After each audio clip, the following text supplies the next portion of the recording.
الحمد للہ رب العالمین والعاقبۃ للمتقین والصلاة والسلام علی سید الانبیاء والمرسلین وعلی آلہ واصحابہ اجمعین، اما بعد۔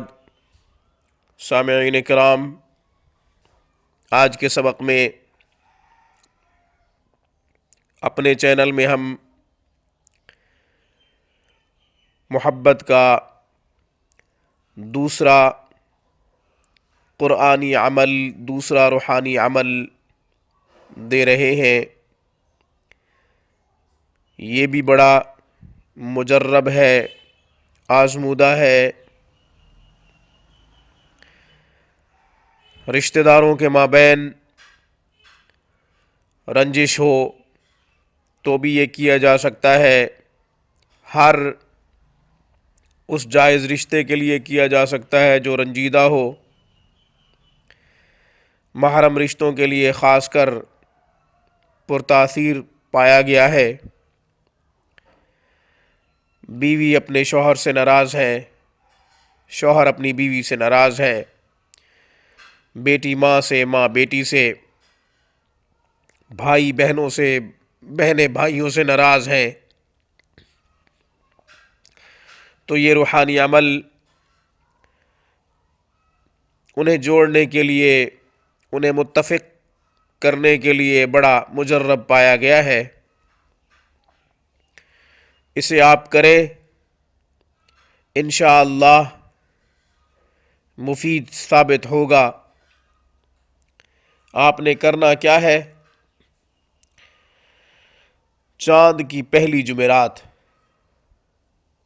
یعنی جب چاند نظر آئے، آپ نے پہلی جمعرات کو بعد نماز عشاء یہ عمل کرنا ہے۔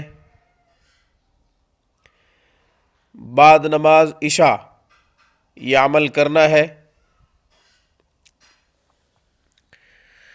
110 مرتبہ یہ آیت مبارک پڑھنی ہے، پھر کسی میٹھی چیز پر دم کر دیں، مطلوب کو کھلا دیں، انشاءاللہ مطلوب کی رنجش ختم ہو جائے گی، بے قرار ہو کے آپ کی طرف متوجہ ہوگا۔ کسی میٹھی چیز پر دم کر کے کھلانا ممکن نہیں،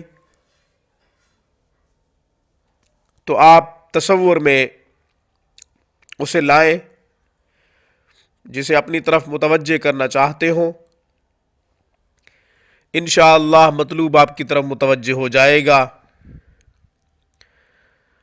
اعوذ باللہ من الشیطان الرجیم، بسم اللہ الرحمن الرحیم، فَسَيَكْفِيكَهُمُ اللَّهُ وَهُوَ السَّمِيعُ الْعَلِيمُ،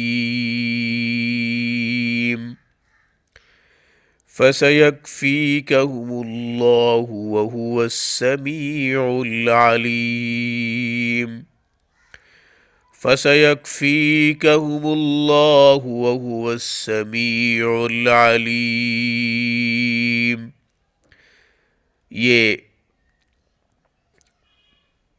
پارہ نمبر 1، رکوع آخری رکوع میں ہے، پارہ نمبر 1 کے آخری رکوع میں ہے، سورہ بقرہ۔ آیت نمبر انشاءاللہ ویڈیو میں ہم لکھ دیں گے کہ آیت نمبر کون سی ہے۔ یہ 110 مرتبہ پڑھنا ہے، 11 دن تک یہ وظیفہ کریں، تصور کریں مطلوب کا کھلا سکتے ہیں تو بہت اچھی چیز، کسی میٹھی چیز میں دم کر کے کھلا دیں، ورنہ آپ تصور کریں، انشاءاللہ مطلوب آپ کی طرف متوجہ ہوگا۔ یہ عمل رشتہ داروں کے مابین، جائز رشتوں کے مابین کرتے رہنا چاہیے۔ اتفاق میں بڑی برکت ہے، اتحاد میں بڑی برکت ہے۔ قرآنی مبارک آیات کو صحیح جگہ استعمال کرنا قرآن کی شایان نشان ہے، ناجائز جگہ استعمال نہ کیا جائے، قرآن کی توہین ہے، روحانی اعمال کی توہین ہے۔ برائے مہربانی ناجائز جگہ استعمال کرنے سے گریز کیجیے۔ ہمارا کوئی بھی وظیفہ غلط استعمال کرنے والا خود ذمہ دار ہوگا، اپنے نقصان کا ہم اس کے ذمہ دار نہیں ہیں۔ انشاءاللہ پھر قرآن و سنت کی روشنی میں کسی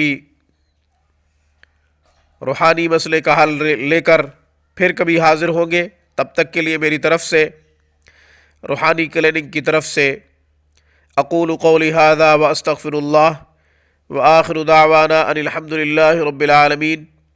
السلام علیکم ورحمۃ اللہ وبرکاتہ۔